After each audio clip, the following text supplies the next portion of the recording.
This evening's Dharma talk is titled, what's it titled? Cultural constructions. Cultural construction. Constructions, cultural. The structures that come to us down through history, through various kinds of cultural situations that evolve in different ways to present us with, to set us up with guidelines for how we should be, what human beings are, what we're here to do, and so on and so forth. Like, you should go to school, you need to get an education, you should, you can elaborate on that on and on and on. And I guess what I was trying to say by pointing out and using that as a title for the talk is to say that there's so many structures that we just take for granted. We think, well, this is true. This is something we should do. We should get a job. We should support our family. Not that we shouldn't, but it's just that we have a cultural backup to that. The whole, your family, your country, your city, your state, and everything. The people in your particular, even social milieu, are all supporting some kind of a cultural situation where you're just taking for granted that this should be this way, and that should be some kind of value for you, should have value. The whole idea of value is built on that situation. And then we come along to something like a religious practice, then that modifies that, changes it a little bit. You might, if it's a theistic approach, then everything should be done for God. If it's not, sometimes people are atheist who go the other direction almost as religiously. And I'm really bringing this up because we tend to be kind of go into those and be conditioned by those with it's kind of like almost an invisible kind of conditioning that we allow ourselves to be there rather than stepping through the culture and see what is fundamentally the case, what is fundamentally true. This particular spiritual path will help you to step through those boundaries that are set up by culture, if that's what you want to do, if you're willing to do that. And so just like we went over to WMU and talked to the Eval Cafe, was I think what they called. It's do you remember the technical name for the evaluation dynamic that's going on there? The people are getting their doctorates in evaluating. Anyone know about that? So my memory is not precise enough to be able to come up with that. Do you have that, Mignon? So that's what brought about this kind of topic.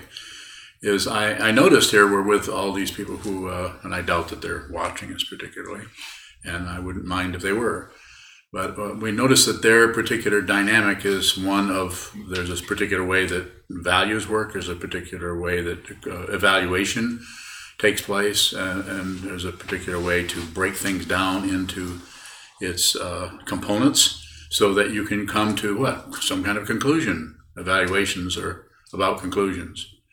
You evaluate something so you can conclude something. And if you've listened to me talk very much, you have heard me say probably more than once, maybe 18 times,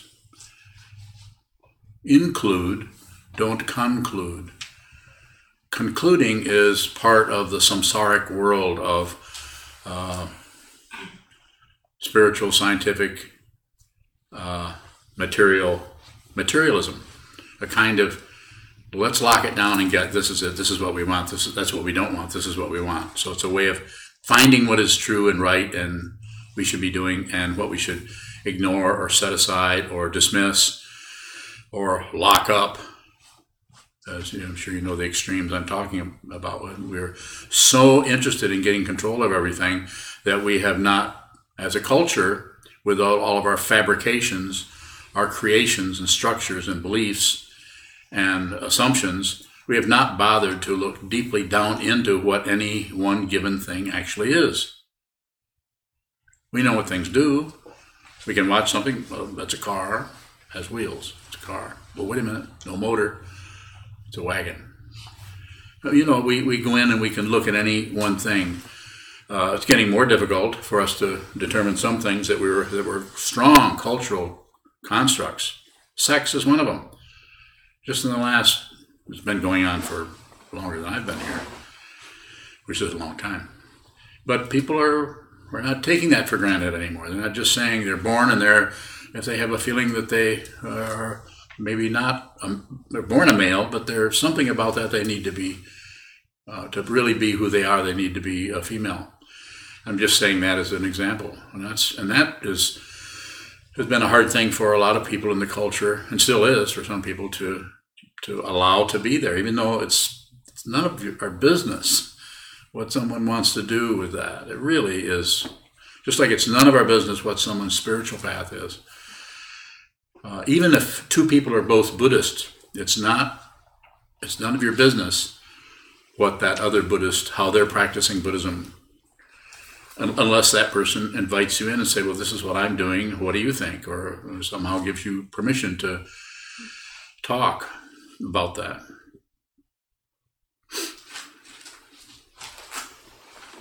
So it seems to be necessary for us or for anyone, but if we want to really see the truth about things, is to go in and look at the lies. And when I say lies, I'm not talking about deliberate deception, but just the cultural deception that comes through trying to protect certain things and support some things and not others.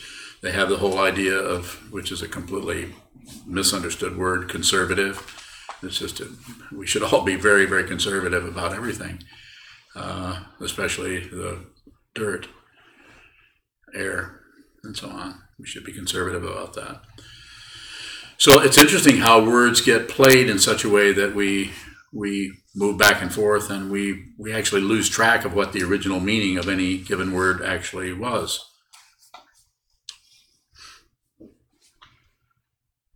So the sitting practice of meditation, which is probably my favorite topic, is a way, a spiritual path, is a way of using the attention to watch the way this kind of obstruction or this kind of delusion or this kind of fabrication starts to arise, to catch it right when it starts to arise. If you catch it 10 minutes later, then it's like coming into a play, 20 minutes after it started, you have no idea why they're killing them or why they're upset with this, so you have no idea. So it seems to be necessary to come in very early. You could say before the stage was built, before the play was written, before anybody had a problem with anything. How about that? That's a rhetorical question. And I don't even know what the word rhetorical means. What if someone makes a fool of me? Oh no. It'd be pretty hard to do that since the person who is talking is already a fool.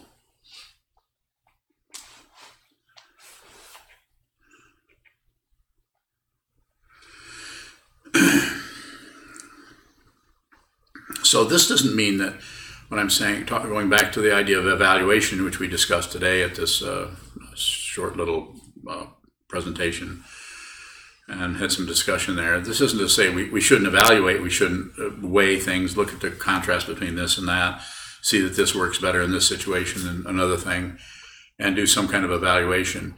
But leading with the awareness, leading with just clarity, just reception, just including. Concluding looks like this. I don't care how validated it is by logic. This is a conclusion. As soon as you conclude, all reception, all awareness about what this is shuts down.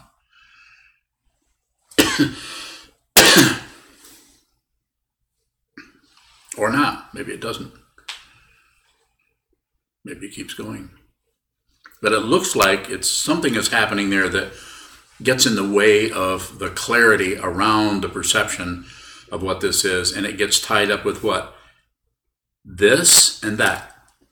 This is the basic misunderstanding about the nature of reality, not just according to this elderly person, but according to a tradition of Buddhism going back, way, way, way back. The projection, the assumption, the conclusion that there's someone out there and there's someone here who sees someone out there is a misunderstanding. And it's not a misunderstanding that I can logically hammer you over the head with and get you to agree with me.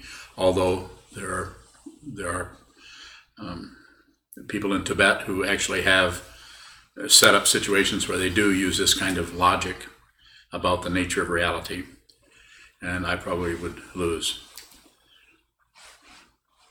So the idea here, coming back to what I said a moment ago, is to be able to train the mind, which I encourage, to train the mind to see very clearly, so that seeing starts to use a metaphor, starts to seep out in front of the thought process, which is totally based on hope and fear, love and hate, success and failure.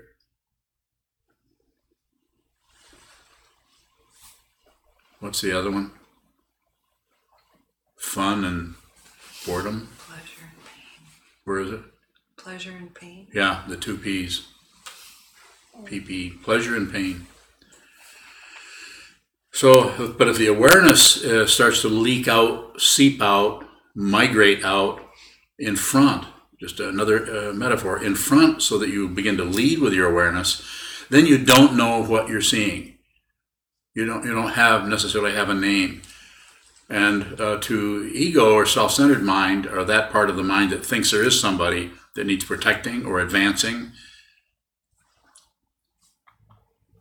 that part of the consciousness might not be too happy with that, might be a little freaked out, might be concerned that you'll lose control. If you just have awareness, you have to have something out there, a thought or an idea or a presumption or a preconception about things.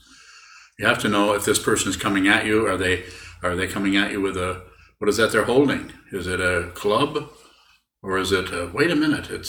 What is that? That's a kielbasa. And they're coming there saying, let's have lunch. You get the crackers.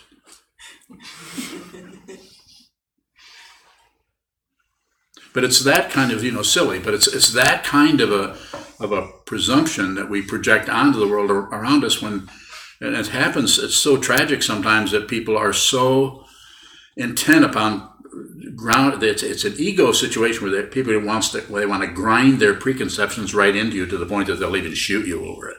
And you're, if you want to use that word, innocent of anything, at least in that particular moment, and yet people are killed over that.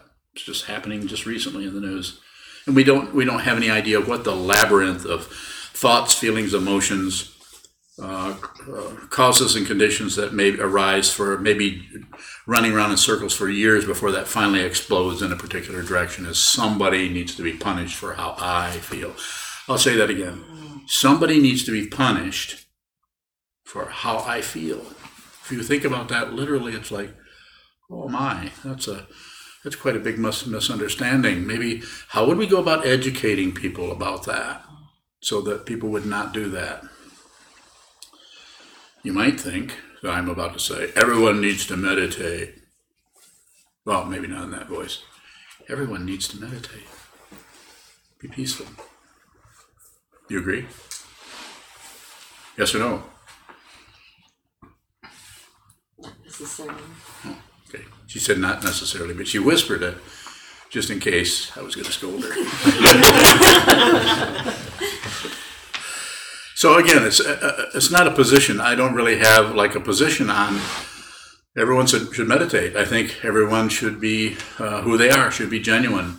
But it's very difficult to be genuine if your consciousness is crowded and clouded over with fear about your life, about others, and some kind of a xenophobia about everything.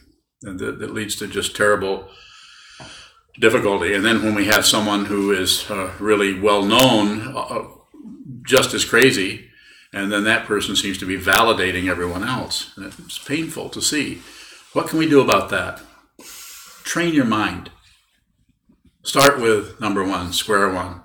Just train this person so this person will not operate out of open fear, but will operate out of clarity and awareness, which eventually, if it's done enough, begins to show up as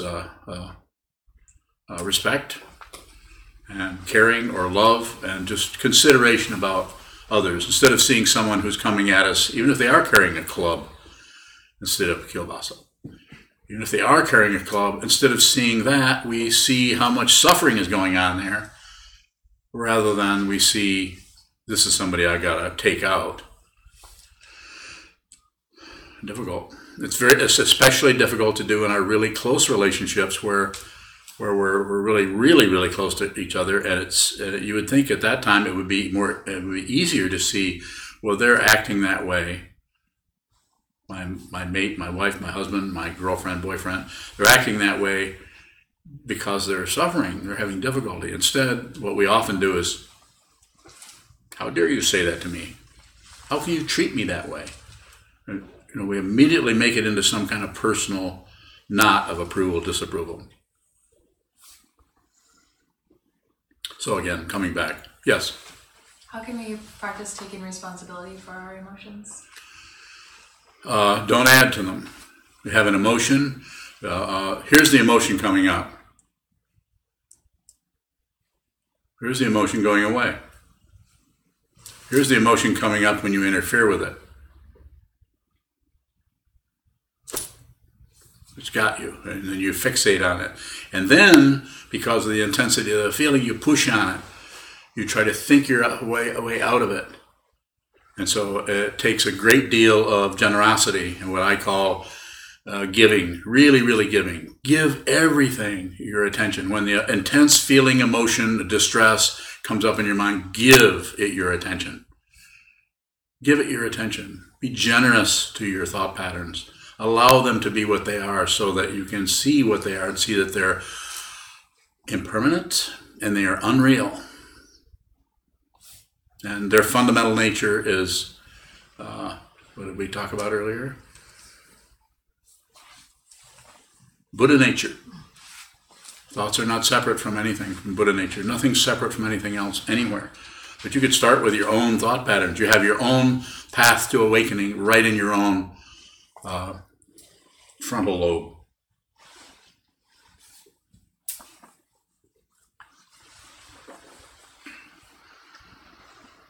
Questions are good if you have them. Earlier you used the analogy of walking into a play 20 minutes late. Mm-hmm.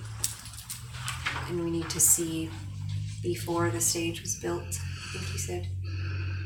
It often seems like I don't see what I'm doing or what's occurred until it's too late. I've already caused a lot of harm. How can I see before the stage was built? Just continue. It's like, how do I get up the mountain? And as I talk to you, you're a person who's halfway up the mountain, or a third of the way, or a tenth of the way, or 95% of the way. But you're on the path. You're on the mountain. And you're saying, how do I see what's on the other side of the mountain? How do I do that? So first you have to see the mountain. And even that, you have to see that maybe you're in a valley going in circles, and you have to see there's a mountain that needs to be climbed. You could call it discipline. You could call it a path of awareness, the path of meditation, the path of beginning to understand what this fundamentally is in itself. And of course, you've heard me say many times, and others say, what is it? It's not separate. It's also not one thing. That's a misunderstanding. It's not one. Anytime you have one, you have something else. You can't count to one without something else. Of course, the zero would claim otherwise. But then it's a zero. So where does it get its credentials from? Just a big, round, empty thing. Right? Right? Right? Right? Thanks. So you're somewhere on this mountain and you're going up, and what you're saying, as functioning as your teacher, I'm just saying you're doing fine, just keep going. And what you're, because you don't see what's happening, you're not really sure about it, might feel like you're going around the mountain, or might feel like you're going down, might feel like you're going sideways, might feel like you're bumping into a tree. Boing, boing, boing, boing. It's a tree. Go that way.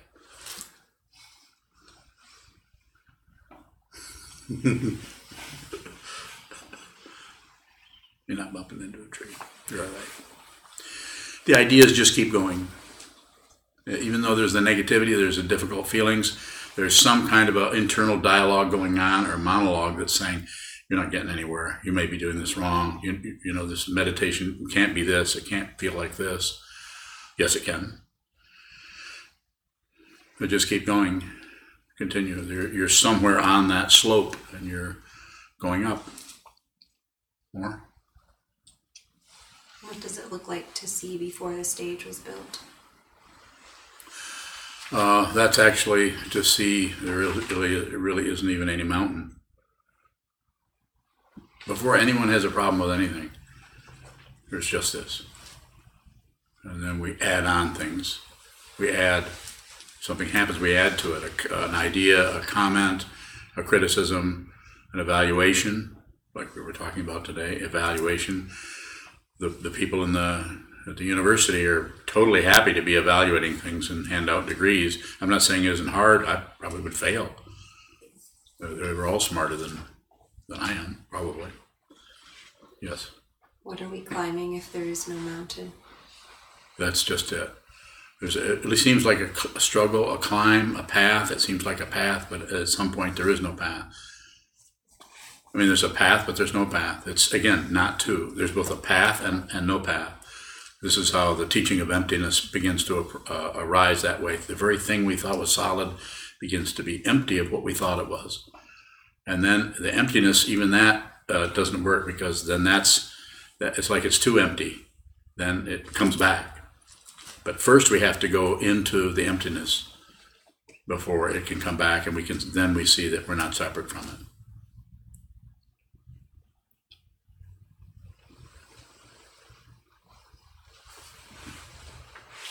In Sandokai, I believe the line is, do not judge by any standards. Yes. Are standards value? Do things have value? Yes, we set up standards to protect our self-centeredness. So we have, well, at least we know that's what the standard is there. It's not that they don't have some use. It's good to have some standards, but the standards should breathe. If they're really going to serve us, then they should have some kind of flexible quality to them, rather than just be made of solid, fixated concepts about right and wrong.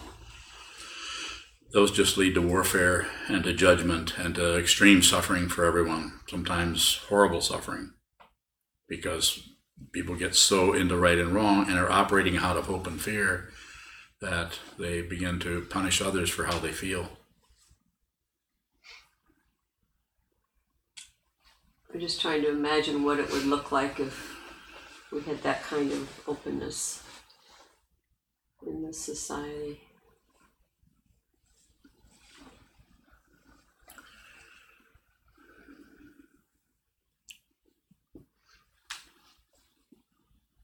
How does it look in your mind? Like there's no firm foundation. Nothing to rest on. Does that make you nervous? Yeah, it feels like floating in air. Is that difficult? Sometimes it just seems like everything is fluctuating. That's the self, the sense of me having problems with that. So it's just the floating is floating. There's no one floating. There's just floating. There's no one thinking. There's just thinking. There's no thinker necessarily. There's just thoughts come and go. Leaves fall. Clouds float by. Birds flap.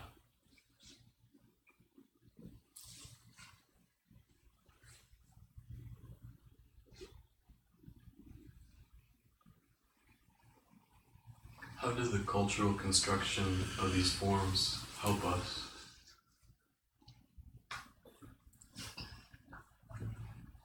Give me an example of what one you're thinking of, particularly. Chanting the sutras, bowing, prostrating. So the way these are coming to us from ancient Japan, and we're observing them and following them and using a certain kind of form in order to work with our awareness.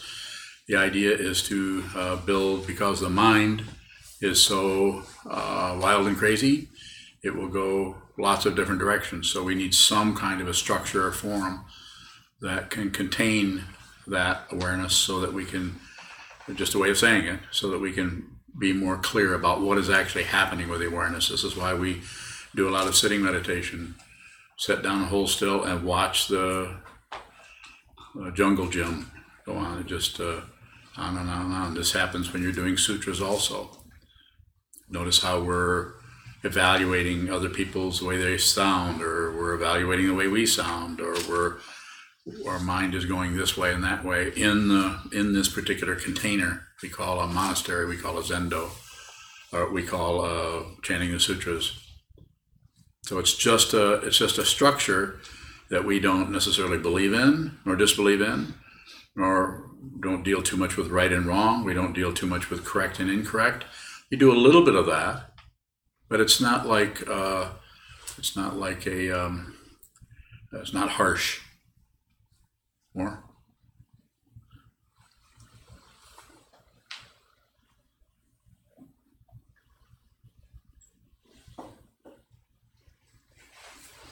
Yes. Daniel from Kalamazoo asks if we've gotten away from our practice of sitting meditation, is the best way to get back into it to just do it? Yeah. Let's just do it. And Daniel, you can just write it down on a card and say, as I tell people, probably hundreds of people, write down on a card, I meditate every day from 7 till 8 o'clock, or whatever time you want to come up with, and put it right in front of you. Put it where you're going to run into it. Make 3 or 4 of them. Put one on the refrigerator. Put one on your nightstand. Put one on the mirror where you brush your teeth in the morning or in the evening. So that you're seeing it, and then you'll at least notice that you're not doing that, which is also awareness. So it's not so much about accomplishing anything, it's about awareness. And then the self-centered mind and the mind consciousness that is just getting kind of worn out, kind of tired of fighting and tired of being at war with ideas and opinions and looking for solutions and so on. Eventually we just get tired of that, and we kind of give up, you could say, on a certain level, and decide, I'm just going to go sit on this, or sit with this. I'll just sit down with this and be with it. And if you can do that, and without adding anything extra, like I'm going to meditate only if it makes me feel better, but rather I'm going to meditate so I can better understand what my mind is, who I am. As my teacher, Chogyam Trungpa Rinpoche, once characterized that sitting meditation as making friends with yourself. I mean, actually sitting down and noticing your own crazy negativity and make friends with that, rather than go to war with that and fight with it. Actually, if you can't make friends with your own negativity and stop fighting with yourself, you're going to have a great deal of difficulty working with other people who are dealing with their negativity and are maybe even more warlike than you are. It seems to be necessary for each one of us, rather than go out and take our negativity out into the world and make demands on this crazy culture, to work with the culture the other way. Let's go down to the root of the situation. Each person, as the poet Kabir said, some of you have heard me say this before, if in your heart you have a loaded gun, how can you have God? Very simple kind of image. If you're walking around with unexamined aggression buried here, just waiting for something to trigger it, it needs to be examined. And the way to examine that, probably not the only way, there's probably some other way that I don't know about, but sit down, hold still, watch what moves, because what moves is the way in which we keep covering that up and justifying it. It takes a while.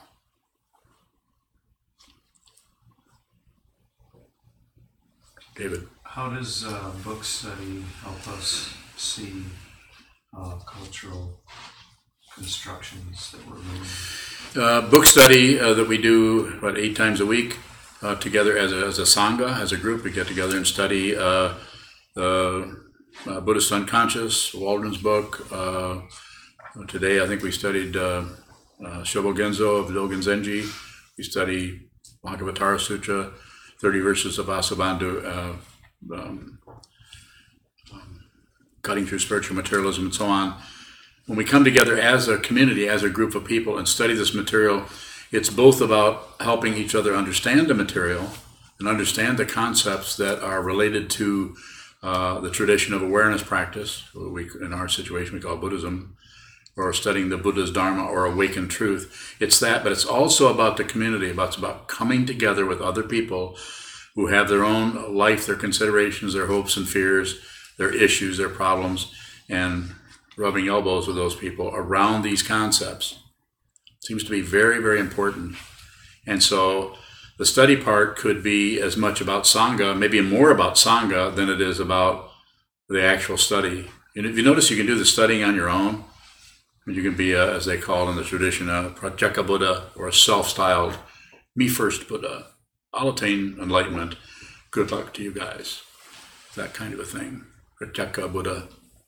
The Bodhisattva Buddha, or the Bodhisattva Yana, is the one who has given up on their own enlightenment to save all beings. They don't care whether they get enlightened or not. They don't even know what that is. They just know they need to help others, serve others. It's a heroic path with no fanfare. Because if you're doing it, you're invisible.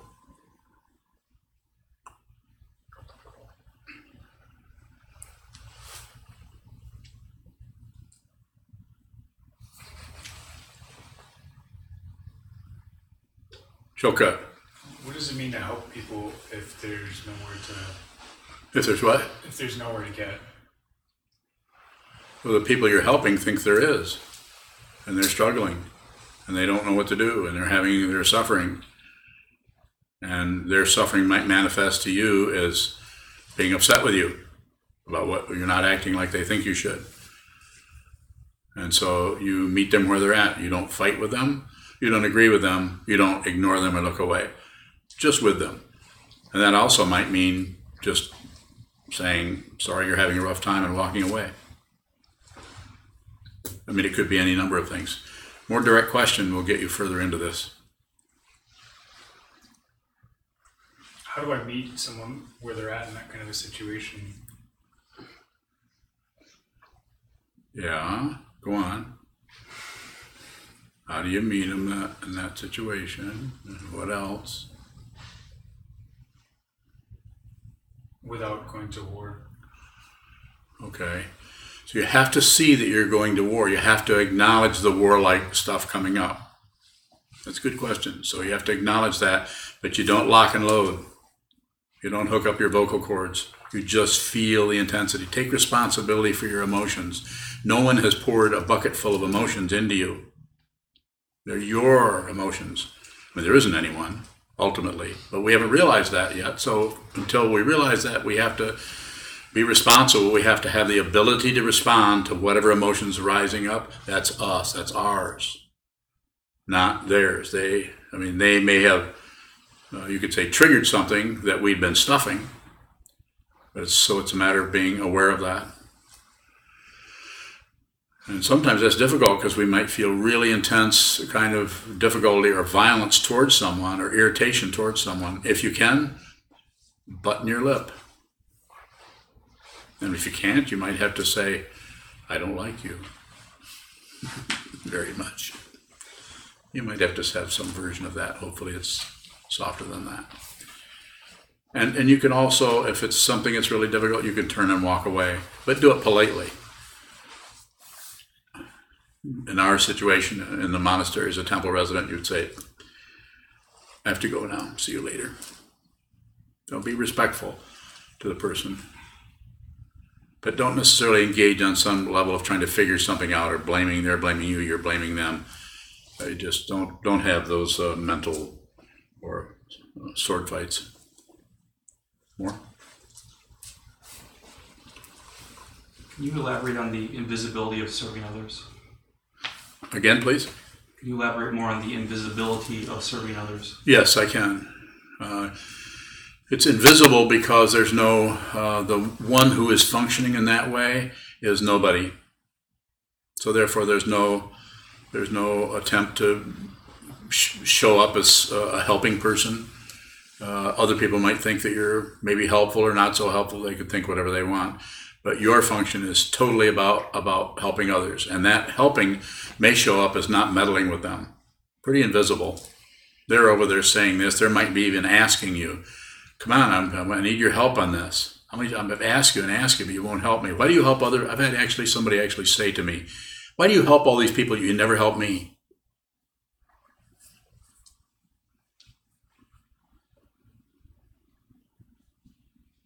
So it would show up something like that. In other words, not much. But wouldn't be any. In order for that to show up, there's got to be some kind of a credential involved that shows up to others. Where look what a great bodhisattva I am. Probably one of the greatest bodhisattvas that's ever lived. People just would notice. I just totally sacrificed everything for everybody. How about some thanks? It's the merchandising mentality that operates there is very sneaky, because we'll notice that we'll give somebody something and then we'll wait to be thanked. In the Buddhist tradition, although I don't exactly follow this, but in the Buddhist tradition, if you give an offering to a Buddhist teacher, the teacher will not thank you, because that's supposed to be an empty hole that you give to. It's not a transaction where they, do you follow me? Yeah. Not that you wouldn't still say thank you, but it's anything I've ever given to any teacher, I've never gotten any thank you for it. But if I didn't thank people, they wouldn't help me. But I'm a Westerner. I'm not a Tibetan or a Japanese dude. So I'm just son of a couple of factory rats. Further question? Yes. Shane from California says thanks for the Dharma. You're welcome.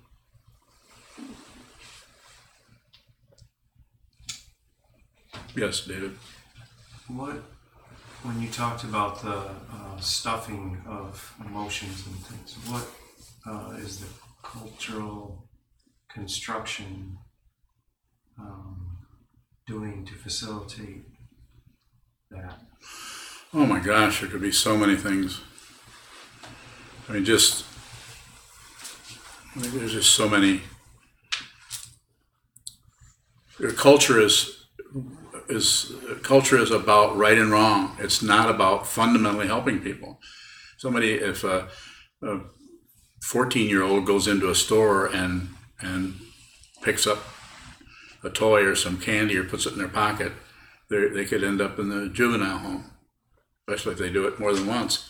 But instead of fundamentally helping the person, they want to punish them, lock them up, threaten them with things. And so if somebody gets older than that, then it's even worse. So the cultural thing of you shouldn't steal is punishable, rather than you should understand what that is. That you could work with someone who's doing that in a way where they would have some kind of understanding of it, or not. Maybe you wouldn't. They wouldn't have that.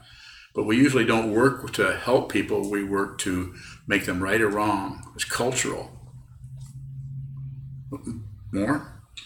What unlocks that? What unlocks that stuff? Yeah, you do it. Each person does it themselves with their own mind. Everyone has to do it. It's not something you believe or disbelieve. It's not even something particularly that you understand intellectually or philosophically, existentially, or all the other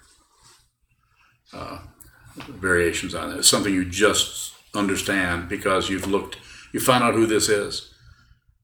If you find out who this is, and I should say this, you find out who this is, then you don't have any warfare. Not only you don't have any warfare with whoever this is, you have no warfare with anyone anywhere. No matter what they're doing, even if they are coming at you with something a lot heavier than a kielbasa. I mean, even if they're coming to hurt you, I suppose you could probably hurt somebody with a kielbasa. If it was heavy enough, or frozen.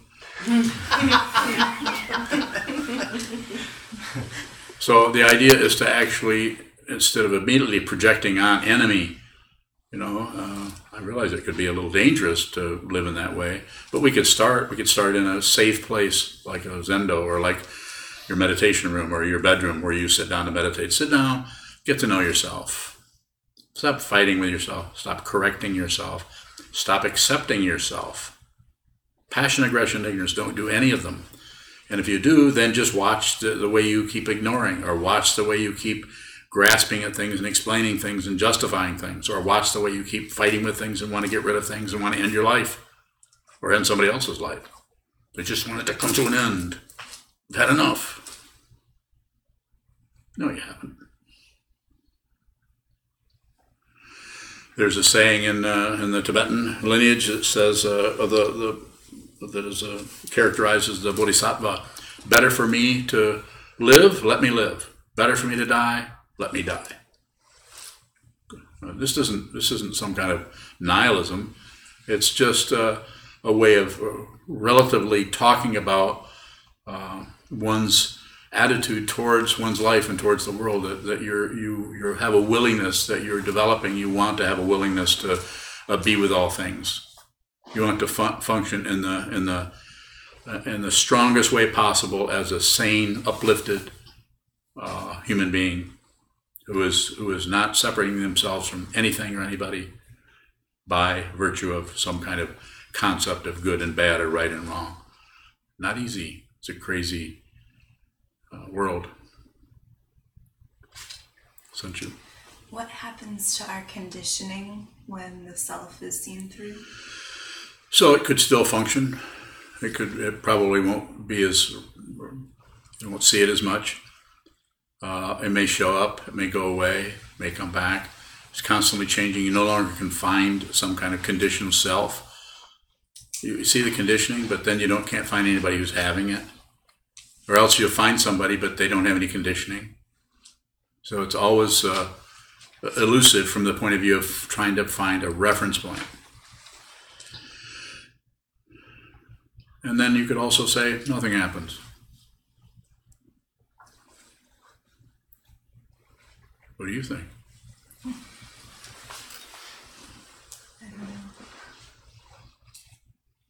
Terry from Hawaii asks, Terry, way out in the middle of the ocean.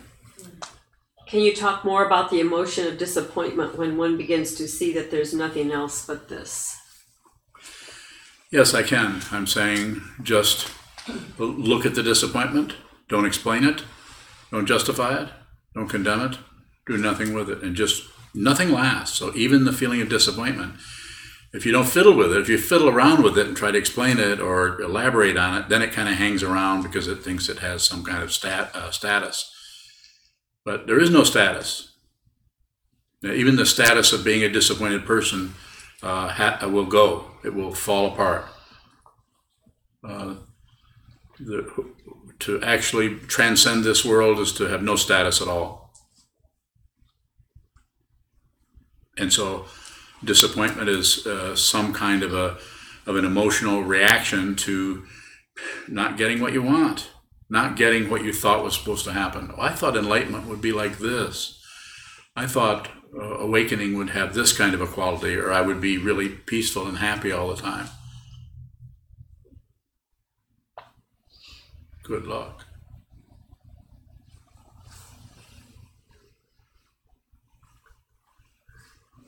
Brian David Arpey asks, what are the intense whole body vibrations sometimes felt during sitting meditation? So some people have these in the Hindu tradition. They're called I'm not going to get that Sanskrit word, I don't think. They're called darn it, David, I'm not going to be able to remember that. but there's a name for when one does meditation practice over a period of time. Some people, not everyone, things will start to come up and shake the body or make it vibrate or make parts of your body move and change. Or there's a name for that, and it's not coming to me. All I can think of is asanas, and that means posture. Kriyas. So they're called kriyas, and they're just spontaneous movements. It is speculated by some. Some people will just tell you what it is. And anytime anybody says, well, this is what it is, probably not. Maybe it is for them. But it's more like we don't know exactly what that is, but it looks like perhaps it could be coming out of distant past conditioning that is being triggered by an intense awareness practice where we used to be able to keep that down so you couldn't feel it. Now you're actually sitting in a very still position and just observing what moves. And what's going to move? Well, the mind will move for a long time, and then the kriyas may start to erupt, or these spontaneous movements could come out of nowhere. Not everyone's going to have them. It's no big credential to have them or not have them. Just like some people sit down and immediately disembody, and they look and see themselves. It's not a credential. It doesn't mean that you're ahead of everybody else because you can disembody. So any kind of thing could happen by way of a movement, or visions could happen. You can fall asleep. Some people fall asleep constantly. Not incorrect, contrary to what some people may tell you. If you're sitting upright like this, and you sit and you fall asleep, totally appropriate. Hopefully you will not hit your head on the wall. That's Brian from White Plains. Brian from White Plains. Good luck, Brian. We're at the end of our evening. If there's a final question, I'd be happy to respond to it if I can. So you have something you've just been burning to ask me?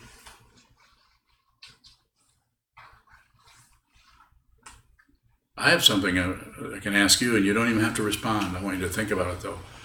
What are you doing here? Look at your motivation for even coming to such a thing.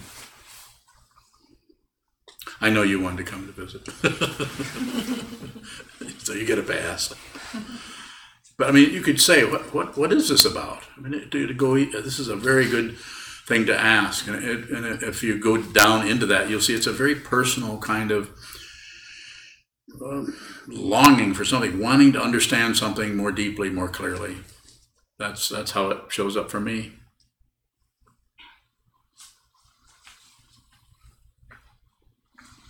Very good, thank you.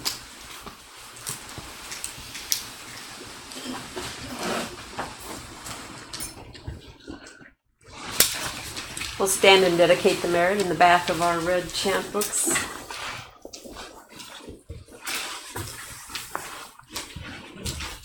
And once again, remind everybody about the all day that's this Saturday. Please join us if you can. We do have the donation boxes in the hallway. We also accept your credit and debit cards using our Square. You can see Junshu for that, and also on PayPal. Thank you. May the merit of this penetrate into all places, so that we and every sentient being together can realize the Buddha's way. Jiho san shi shihu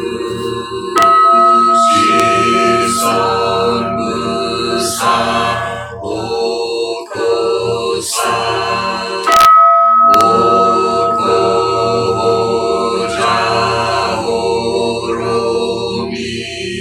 The 10 directions, the 3 worlds, all Buddhas, all venerable ones, Bodhisattvas, Mahasattvas, the great Prajna, Paramita.